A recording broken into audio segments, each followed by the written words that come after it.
14절 말씀입니다.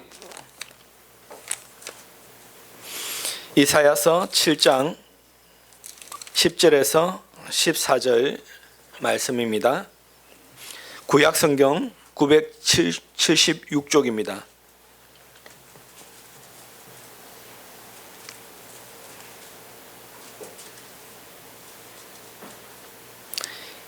이사야서 7장 10절에서 14절 다 같이 합독합니다. 여호와께서 또 아하스에게 말씀하여 이르시되 너는 내 하나님 여호와께 한 징조를 구하되 깊은 데서든지 높은 데서든지 구하라 하시니 아하스가 이르되 나는 구하지 아니하겠나이다. 나는 여호와를 시험하지 아니하겠나이다 한지라. 이사야가 이르되 다윗의 집이여 영원컨대 들을지어다. 너희가 사람을 괴롭히고서 그것을 작은 일로 여겨 또 나의 하나님을 괴롭히려 하느냐. 그러므로 주께서 친히 징조를 너에게 주실 것이요 보라 처녀가 잉태하여 아들을 낳을 것이요 그 이름을 임마누엘이라 하리라. 아멘. 성경에 보면 많은 징조들이 기록되어 있습니다. 여러분 우리나라 얼마 전에 제주도에 지진이 났잖아요. 서귀포 앞바다에. 그런데 유례 없이 그 전에 참돔이 엄청 많이 잡혔다 그래요. 참돔이 깊은 바다 속에 있는 참돔이 엄청 많이 올라와 가지고 대풍을 이루었어요. 많이 잡혔다. 그래서 이것이 전조증상인가 지진에. 그러니까 동물들은 동물적 감각으로 지진이 올 것을 어느 정도 알잖아요. 징조가 있는 것이죠. 징조. 성경에도 보면 많은 징조가 있어요. 하나님께서 모세를 부르실 때 이제 창세기 출애굽기 3장에 보면 저 미디안 광야에 있던 할아버지 된 모세를 하나님 부르시잖아. 호렙산 떨기나무 가운데. 그러면서 이제 사명을 주죠. 너 백성들을 이끌어내서 가나안 땅에 인도하라 하니까 모세가 하나님 저는 말도 못하고 부족해서 할아버지고 힘도 없고 연약해서 아무것도 못합니다. 그럼 하나님께서 정말 나에게 원하시는 뜻이 있다면 표징을 보여주십시오 라고 기도했더니 네 손에 있는 것이 무엇이냐 그러니까 지팡이입니다. 그것을 던져봐라. 던지니까 뭐가 됐죠? 예, 비암이 되었다라는 것이죠. 예. 그럼 다시 잡아라. 꼬리 잡으니까 다시 뭐가 됐죠? 지팡이가 된 것이죠. 두 번째, 이 손을 품 안에 넣어보라. 엮고 빼냈더니 손이 어떻게 됐죠? 문둥병이 생겨버렸어. 허옇게 돼가지고 고름이 흐르는 문둥. 다시 넣어서 놔봐라. 그랬더니 다시 손이 난 거야. 여러분 더 이상 무슨 표정과 징조가 있습니까? 하나님의 확실한 뜻이죠. 하나님 역사 아니면 어떻게 지팡이가 뱀이 되고 어떻게 손을 였다고 하던 문둥병이 고쳐지고 낫기도 이렇게 합니까? 확실한 하나님 뜻이죠. 표징을 보여줬다라는 것이에요. 또 히스기야가 이제 병들어가 죽게 생겼잖아요. 막 하나님께 기도했더니 이사야 선지자를 통해서 네가 이제 병에서 고침받는다. 하나님 네 생명을 15년 더 연장시켜 주실 것이다 라는 말씀을 주니까 히스기야가 표징 정표를 보여주십시오 하니까 그 징표 가운데 뭐냐면 그때 해 그림자가 시계잖아요. 10도 앞으로 나가기도 하고 뒤로 10도 물러나가기도 하는데 네가 선택해봐라 하니까 앞으로 나가는 건 그나마 쉬울 것 같은데 그림자가 다시 뒤로 되돌아가는 일이 있을 수가 없잖아요. 뒤로 되돌아가게 해주세요 하니까 그대로 어떻게 됐죠? 그대로 되었잖아요. 이게 표징이고 징표예요. 하나님께서 그렇게 하시라는 꼭 그렇게 그 말씀들이 다 이루어지실까라는 표징이고 징표입니다. 나사로를 그냥 살린 것이 아니죠. 우리를 죽은 가운데 나중에 너희들도 다 부활될 것이다 라는 것을 보여주시기 위해서 나사로를 살리신 것이죠. 그래서 많은 표징이 있는데 특별히 오늘 예수님께서 이 땅에 오신 표징이에요. 예수님께서 이 땅에 오셔서 구원자가 되신다는 표징이 어떤 표징이냐? 참 이거는 좀 아이러니하기도 하고 웃긴 표징인데 처녀가 잉태를 한다는 것입니다. 처녀가. 여러분 과학적으로 처녀가 아기를 임신할 수 있습니까? 없잖아요. 그런데 그렇게 하나님께서 하시겠다라는 것입니다. 그 아이 이름까지도 정해줘요. 그 아이가 어떤 아이인지도 알게 해주셔요. 예수라라. 임마누엘이다. 구원자가 된다라는 것입니다.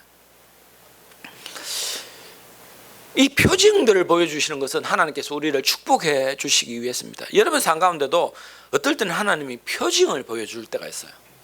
그렇게 되리라라는, 어떤 사람은 꿈과 환상으로, 요셉에도 보면 꿈으로 먼저 다 보여주셨잖아요. 곡식단 지나고 해와 달이 지나는 것들을 그대로 다 됐잖아요. 또 우리에게 믿음을 굳건하게 하기 위해서 흔들리지 말으라고, 꼭 믿으라고 모세처럼 히스기야처럼 그렇게 보여주실 때도 있다라는 것입니다. 또 하나님의 말씀이 확정되는 거예요. 이것은 확실하다라는 것입니다.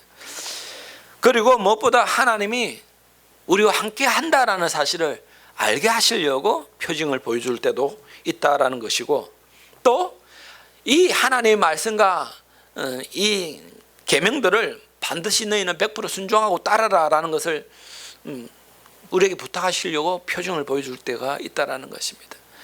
그래서 표징은 나쁜 것이 아니고 좋은 것입니다, 여러분. 오늘 이제 본문대로 되돌아가 보면, 이제 항상 이제 이스라엘 가운데 가장 강대국들이 뭐냐면 처음에는 아수르였고 나중에는 바벨론이 되는데, 이 당시에는 아수르가 강대국이었어요. 아수르가 이제 쳐들어오려고 그래요. 그러니까 아수르를 대항하기 위해서는 동맹이 필요한 거예요. 그래서 누가 동맹을 했냐면 아람이라는 나라와 북이스라엘이 동맹을 했어요. 북이스라엘의 이제 베가 왕이 이제 아람하고 손을 잡고 우리가 힘을 합쳐서 저 아수르를 물리치자. 그런데 유다 백성 아서였죠, 그때 왕이. 너희들도 같이 우리와 힘을 합해서 저 아수르를 물리치자 했는데 동맹하지 않습니다. 그러니까 이 아람과 북이스라엘이 먼저 누굴 치려고 했냐면 유다를 치려고 하는 것이죠. 유다를 먼저 쳐버리고 예루살렘을 정복해버리고 전쟁에서 저들을 물리쳐버리고 그 다음에 우리가 아수르를 치자라는 것인데, 이제 그 소식이 들린 거예요. 지금 아람하고 이스라엘이 유다를 치러 들어온다라는 소식을 들은 것이죠. 이제 급해진 것이죠. 도저히 인간의 방법으로서는 그들을 이길 수가 없다라는 것입니다. 그때 이사야 선지자가 아스에게 안심을 시킵니다. 걱정하지 마라. 너희들 전쟁에서 지지 않는다. 하나님께서 표징을 보여줄 것이다. 전쟁에서 이길 것이라는 표적을 보여줄 것이다. 그러니까 아스가 어떻게 합니까? 보여주십시오 했나요? 아니면 나는 볼 필요가 없습니다 라고 했나요? 볼 필요가 없습니다 했다라는 것이에요. 이거 믿음이 좋은 것이 아니고, 이 믿음이 좋아 보이는데 우리 속으시면 안 돼요. 믿음이 좋은 것이 아닙니다. 하나님이 표징을 보여줄 때는 보여달라고 해야 되는 것입니다. 하나님 보여주십시오. 내가 100% 믿어서 볼 필요가 없습니다. 이것이 아니고요. 의심이 있는 거예요. 아니 내가 그런 거 봐가지고는 안심이 되는 것이 아닙니다. 뭐 이런 거죠. 그때 뭐냐면 이사야가 아니다. 표징을 보여주겠다 라고 말하면서 우리가 잘 아는 7장 14절, 그러므로 주께서 친히 징조를 너에게 주실 것이다. 징조. 보라, 처녀가 잉태하여 아들 낳을 것이요 그 이름을 임마누엘이라 하리라 라고 되어 있답니다.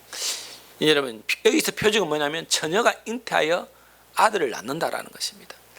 그런데 이 말씀이 언제 이루어졌나요? 지금 아스 시대, 그러니까 이사야가 활동했던 선지자는 뭐 주전 한 800년 그 어간이잖아요. 그러니까 예수님 오신 것은 800년 후예요. 800년 후에 그 말씀이 그대로 이루어졌습니다.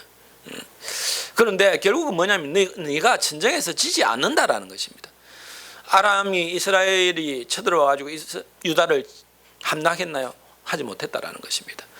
먼저 아수르와 이스라엘이 멸망받았어요. 유다는 살아남았고요. 하나님 뜻대로 된 것입니다.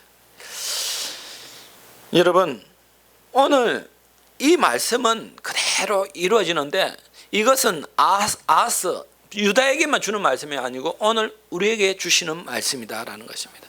표징을 보여주겠다. 구원자의 표징. 이거는 그냥 표징이 아니고요. 그냥 이스라엘 백성들이 애굽에서 출애굽하고 하는 그 정도의 표징이 아니고 모든 죄 가운데 죽을 수밖에 없는 죄인을 구원하시는 구원자가 이 땅에 오신다는 표징이에요.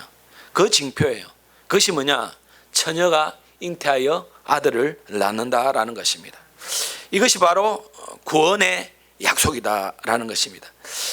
이 구원의 약속 가운데 우리는 이제 확신하는 것이죠. 확신. 바로 이 땅 가운데 아기 예수님이 우리 구원자가 되셔서 이 땅에 오셨다라는 것입니다.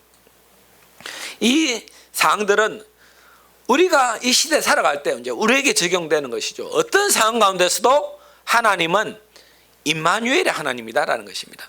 예수님의 이름은 예수, 즉 임마누엘이다. 하나님이 우리와 함께 하신다라는 것이에요. 여러분, 이것이 얼마나 큰 축복입니까?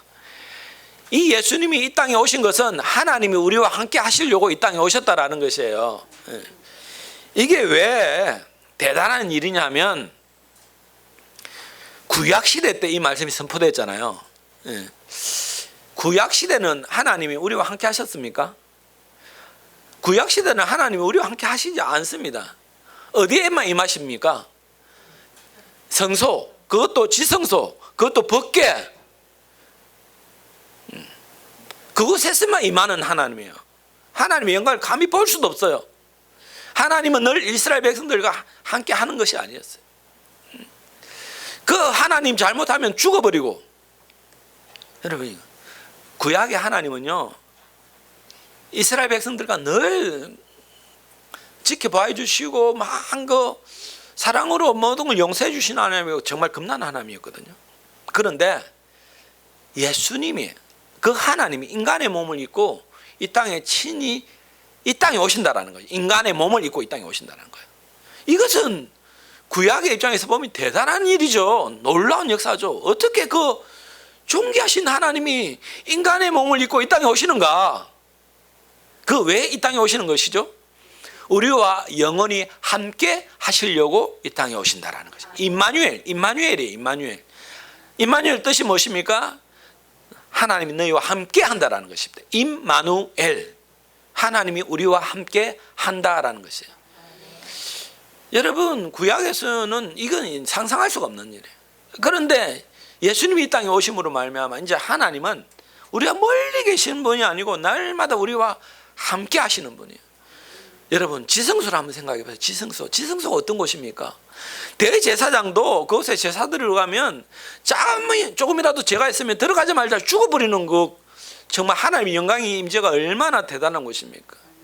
그런데 아기 예수님이로 이 땅에 오신 하나님, 우리와 함께 하시는 하나님, 오늘날 지성소가 어디입니까? 우리 마음이에요. 우리예요. 우리가 성전이잖아요. 왜냐? 하나님이 이곳에 함께 하시기 때문에 우리가 지성소가 된 것입니다. 그러니까 구약 성경에 비춰보면 우리는 정말 어마어마한 존재들이에요. 우리가 지성소잖아요. 우리가 지성소예요. 이거는 정말 여러분 한번 깊이 생각해 보세요. 정말 어마어마한 일이에요. 하나님이 날마다 우리와 함께 한다라는 것입니다. 그래서 우리를 깨끗하게 거룩하게 한다라는 것이죠. 하나님은 우리와 함께 한다는 것은 날마다 나와 동행하시고 나를 인도하시고 보호하여 주시고, 왜 광야에서 만나와 메추라기를 먹여주시고 불기둥 구름기둥을 보여주셨나요? 그 구약의 하나님께서 신약에 임마누엘과 함께 하셨기 때문에 그렇게도 뜻이 지금도 우리와 동일하게 그렇게 도와주고 계신다라는 것을 알게 해 주신다라는 것입니다. 결국은 이 임마누엘, 우리가 동행하시고 보호하여 주시고 인도하여 주신다라는 것입니다. 이제 마태복음과 이제 누가복음, 예수님의 탄생의 그 이야기들이 기록되어 있잖아요. 마태복음에 보면 더 자세히 기록되어 있어요. 1장에 보면 요셉이 마리아하고 정혼을 했는데 자기가 같이 동침을 하지 않았는데 마리아가 임신을 한 거예요. 그러니까 요셉은 의로운 사람이라서 조용히 이제 파혼을 하려고 그래서 이제 그냥 없던 일로 하자. 니는 네 갈 길 살고 나는 내 갈 길 살고 이래놨는데 천사가 나타났어. 요셉아, 걱정하지 마라. 그거는 인간적인 욕심의 욕구로 인해서 잘못된 임신이 아니고 성령님이 마리아를 통해서 임신하게 하셨다라는 것이에요. 그리고 그 아이가 태어나면 이름을 예수라 하라. 저가 자기 백성들을 죄에서 구원할 자가 된다라는 것이에요. 요셉은 어마어마한 하나님의 그 메시지를 듣게 됩니다. 그리고 오늘 이 이사야서 7장 14절 말씀을 이제 천사가 대언해 주죠. 보라, 처녀가 잉타하여 아들을 낳을 것이요 그 이름을 임마누엘이라 하리라. 하나님이 너와 함께 하신다라는 뜻이에요. 요셉은요, 그 두렵고 떨리는 마음이 확 없어졌어요. 왜냐? 천사가 그렇게 말해 줬으니까. 그래서 아기를 낳기까지 동침하지 않습니다. 그리고 나중에 잘 알다시피 베들레헴 호적하러 갔다가 여간이 없는데 급하게 집을 구하다 보니까 마구간밖에 없어. 아기가 나와. 말 구유에 아기 예수를 받은 거예요. 그러니까 동방 박사들이 그 아기 예수의 그 탄생의 별을 보고 와가지고 황금과 유황과 모략을 들어 경배를 하죠. 그래서 헤롯이 그 소식을 듣고 동방 박사들 꼬셔 나도 경배할게 했는데 동방 박사들이 자기들만 경배하고 되돌아가 보니까 쏘은 줄 알고 그 이후 2살 밑에 모든 아이들 다 죽여버리죠. 라마에서 슬퍼하고 애고하는 소리가 늘 것이다. 구약 성경 말씀 그대로 이루어지는 것이죠. 여러분, 이 임마누엘 하나님, 우리와 함께 하시는 하나님. 그래서 예수님께서 이 땅에 구원자로 오셨고 그 다음에 오신 이유는 우리와 함께 하시기 위해서 오셨다라는 것이에요. 이 함께라는 단어, 여러분 항상 함께 하십니까? 가족이 참 좋잖아요. 식구, 밥을 같이 먹는 사람들이잖아요. 동거동락이잖아요. 함께 하는 거는 참 좋은 거예요, 여러분. 가족이 함께 하지 않는 건 좋은 거 아닙니다, 여러분. 그래서 되도록이면 가족들하고 꼭 같이 식사를 하세요. 부탁드립니다. 니 따로 내 따로 다 같이 밥 먹고 잠만 집에 가는 존재가 아니라 같이 밥을 먹어야 돼요. 동거동락하는 거예요. 함께 하는 축복이 크기 때문에 그렇죠. 성경에 보면 항상 하나님께서 그 사람들을 들어 쓰실 때 약속을 주세요. 어떤 약속을 주시냐면 내가 너와 함께 하겠다라는 약속들이죠. 그런데 가만히 보면요, 하나님과 함께 하셔서 위대한 일을 이루실 때는 그 사람들을 하나님이 그냥 쓰시지 않습니다. 어떻게 쓰시죠? 훈련을 시키잖아요. 훈련이 여러분 쉽습니까? 어렵습니까? 여러분 해병대 가보셨어요? 저도 못 가봤거든요. 그런데 들어보니까 해병대 갔다 온 사람들은 하나같이 하는 자기가 이제 이야기가 내가 앞으로 해병대 가려는 친구들 있으면 도시락 싸고 다니면서 가지 말라고 말릴 거다. 이렇게 처음에 뭣도 모르고 갔다가 생고생 죽을 고생 다 하고 내가 그런지 정말 몰랐다. 힘든 줄 알았지만 그렇게 죽을 줄 몰랐다. 이렇게 말하잖아요. 여러분 하나님께서 들어 쓰시는 사람들은 뭐냐면 훈련을 시켜요. 근데 그 훈련은 혹독하다라는 것입니다. 왜냐하면 인간적인 모든 욕구, 욕망들, 체질을 변화시키는 것이거든요. 여러분들도 우리 하나님 우리와 함께 하시면 반드시 하나님께서 우리를 이제 간섭하셔요. 여러분들이 가장 관심이 있어하고 가장 축복받기를 원하고 위해서 기도하고 가장 많은 애정을 쏟는 누구입니까? 여러분 자녀들 아닙니까? 그죠? 아무리 옆집 애가 밥 많이 먹어도 그건 내가 배부르지 않아요. 우리 아들이 밥 한 숟가락 두 숟가락 그거 먹는 그게 배부르지. 그렇잖아요. 제가 옛날에 애들 이제 운동회 때 막 그 수백 명의 애들이 운동장에 뛰어다니지만 내 눈은 누구에게만 가 있어요? 우리 아이들에게만 가 있는 거지. 쟤가 지금 잘 뛰나 어쩌나 잘 하고 있나 다른 애들 관심도 없어요. 여러분 하나님의 마음이 이런 거예요. 하나님의 마음이 온통 우리에게 쏠려 있어요. 그래서 이 우리에게 쏠려 있는데 즉 하나님이 관심이 있다, 간섭하신다라는 것은 세상 가운데 죄짓고 지옥 가도록 내버려 두시지 않는다라는 것입니다. 죄악 가운데 내버려 두시지 않아요. 여러분 하나님이 변화시킵니다.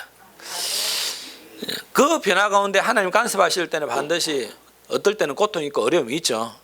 그렇지만 여러분 그것을 기쁨으로 감당하시기 바랍니다. 하나님이 사랑의 증거입니다. 제가 우리 아이들에게 항상 먹는 걸로 한 번씩 잔소리 합니다. 그 먹으라 먹지 말라. 먹으라 하는 것은 대부분 보면 맛이 없는 것들이에요. 맛이 없는 것. 먹어보면 맛이 하나도 없어. 근데 먹지 말라는 것은 어떤 거예요? 아주 맛있어. 달콤하고 막 달달하고 막 입에 딱딱 달라붙어. 그 밥 먹기 싫고 그것만 먹고 싶어. 그렇잖아요. 근데 내가 그것만 먹어. 그거 먹지 마라. 탄산음료 먹지 말고 과자 먹지 마라. 그거 독이다 독. 근데 맨날 나물 먹고 뭐 견과류 먹고 맛없지만 그거 먹어야 돼. 내가 뭐냐면 우리 아이들을 사랑하기 때문에 간섭하는 거잖아요.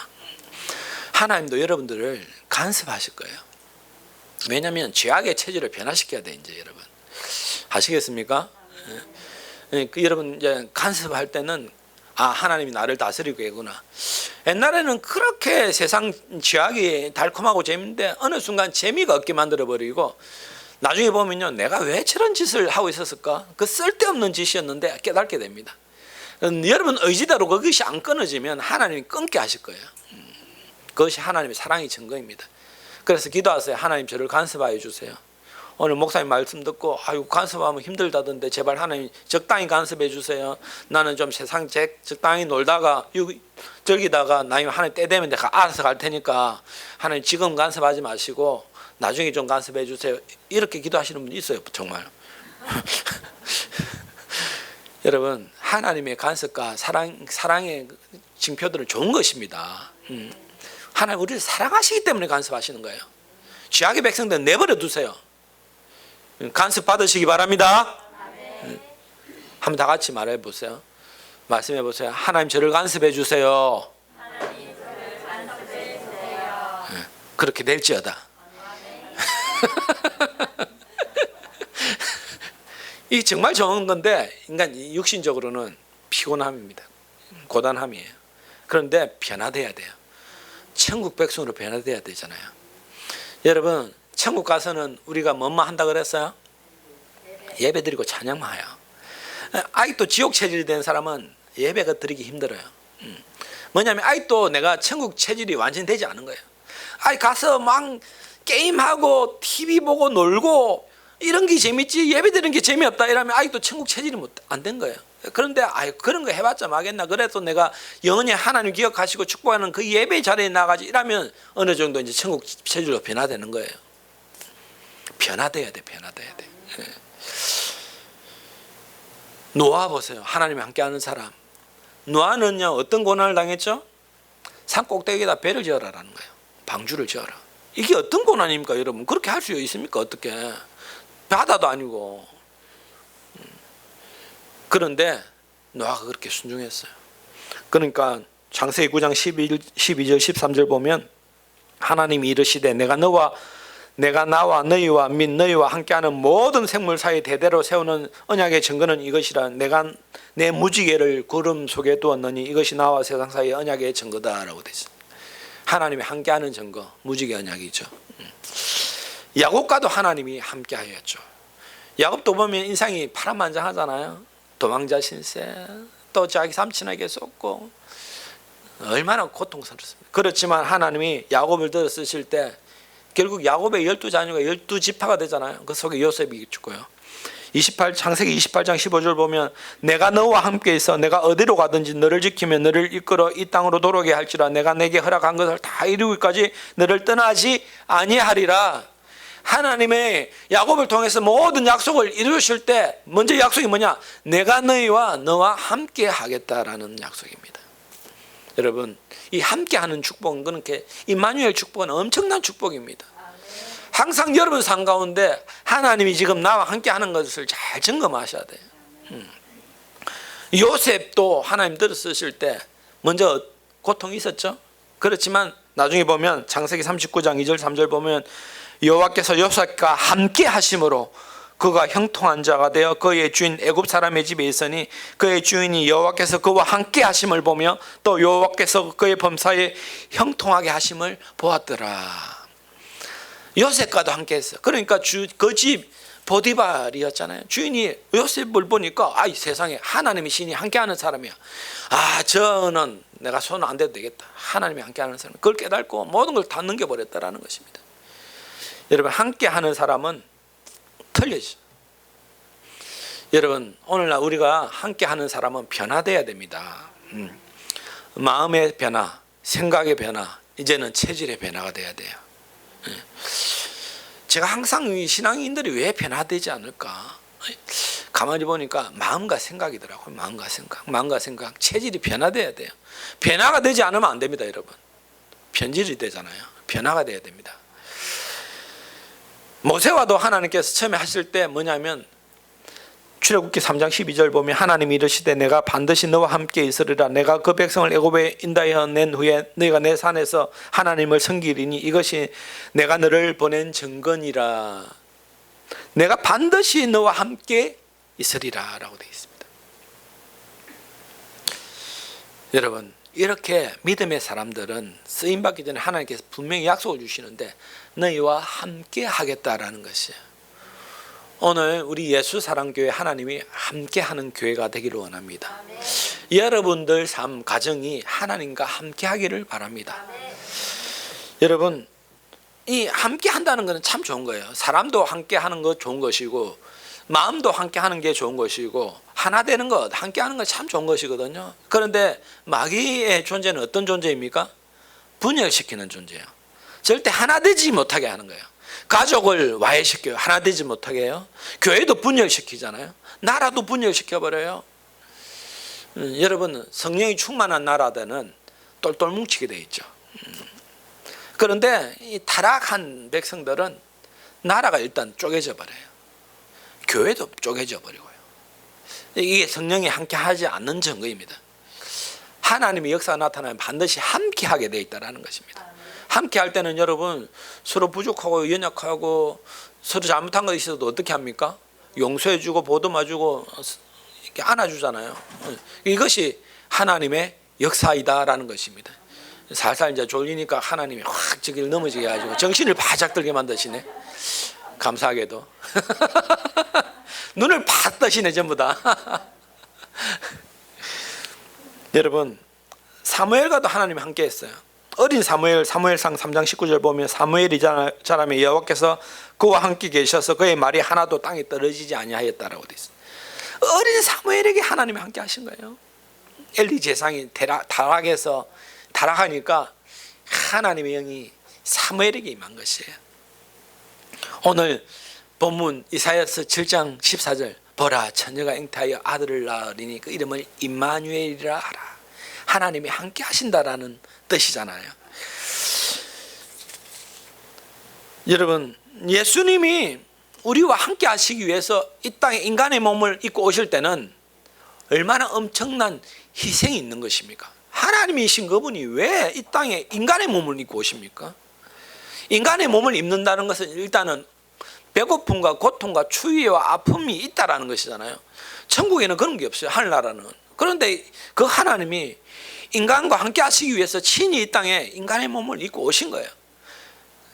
우리와 함께 하시기 위해서. 그래서 우리를 구원하시기 위해서. 그 아기 예수님으로 오신 하나님은 지금도 우리와 함께 하신다라는 것입니다. 그래서 나라도 사람도 가정도 교회도 하나님이 함께 할 때 역사가 일어나는 것이다 라는 것입니다. 빌립보서 4장 9절 보면 너희는 내게 배우고 받고 듣고 본바를 행하라. 그러면 평강의 하나님이 너와 함께 하시리라라고 되어 있어요. 하나님이 함께하는 사람은 이 빌립보서 4장 9절 말씀에 의하면 배우고 받고 듣고 본바를 행하라. 순종하는 사람이에요. 순종하는 사람. 순종할 때 하나님께서 함께 하시는 거예요. 모세가 불순종했다면, 노아가 불순종했다면 하나님 함께 하시지 않았겠죠?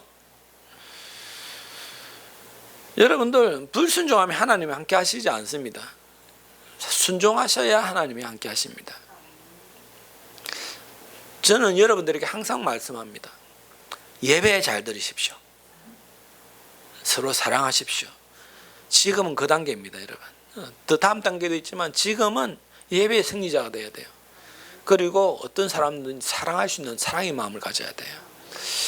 막 옆에 보면 막 화가 나고 분노가 치밀어 오르고 막 미움이 생기고 이러면 아직도 내가 그 사람의 문제가 아니면 내 마음의 문제거든요. 그걸 아직 정복하고 다스리지 못하는 거예요. 제가 1년 동안 정복하고 다스림에 대해서 말씀드렸죠. 이제 그것이 변화가 돼야 돼요.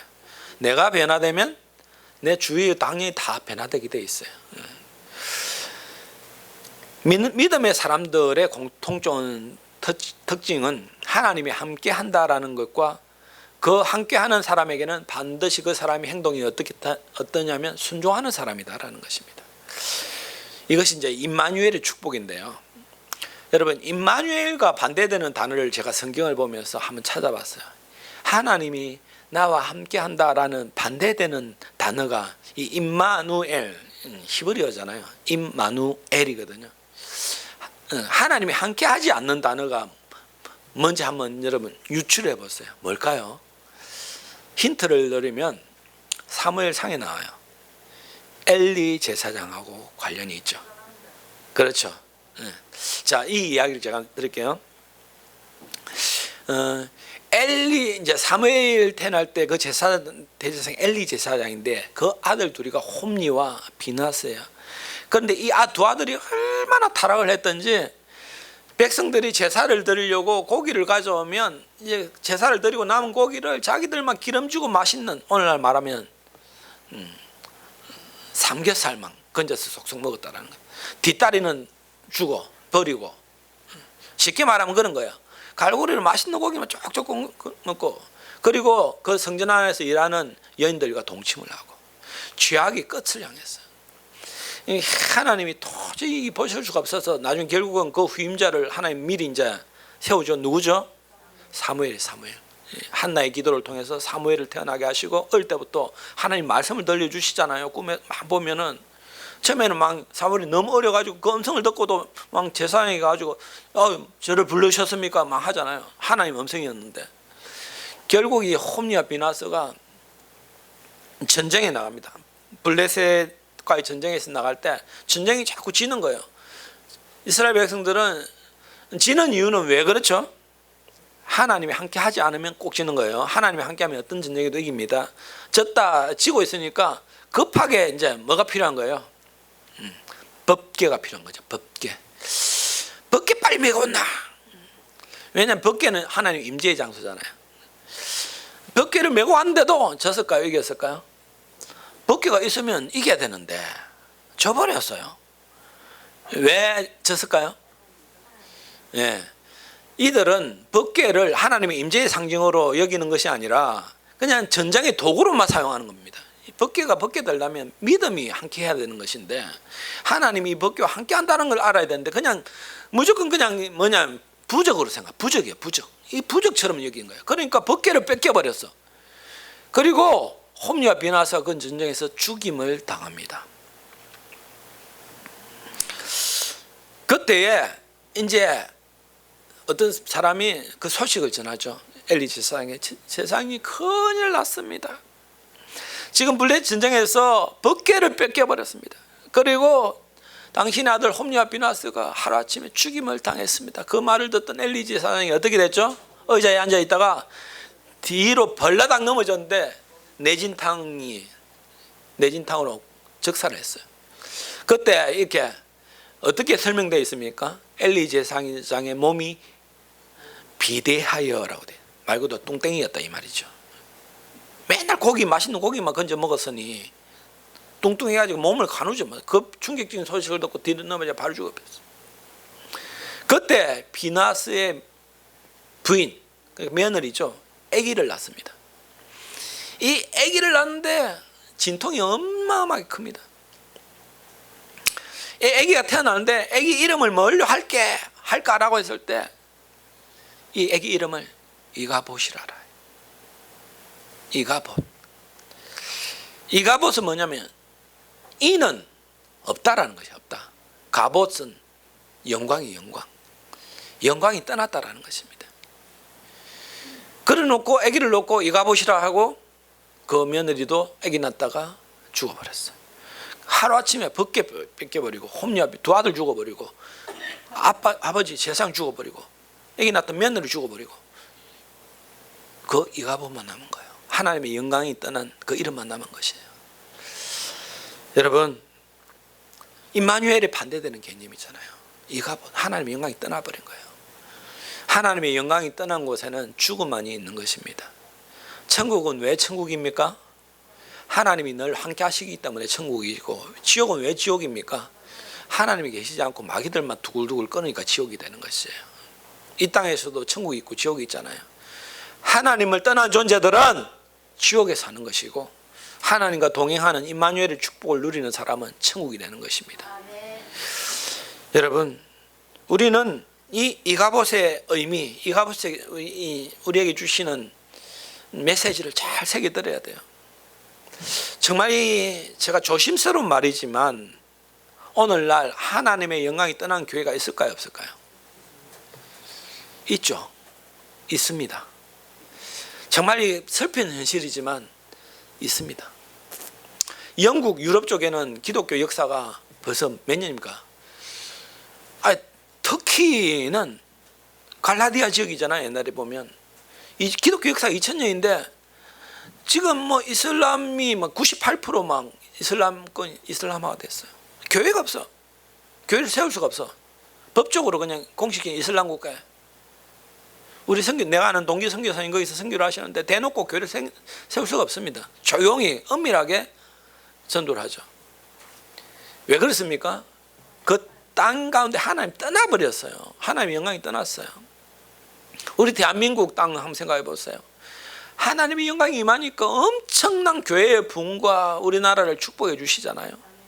북한 땅 생각해 보세요. 하나님의 영광이 떠나버리니까 옛날에 그 평양 대부흥의 역사가 있던 그 땅이 처절하게 타락하고 낙후된 지역이 되어버리잖아요.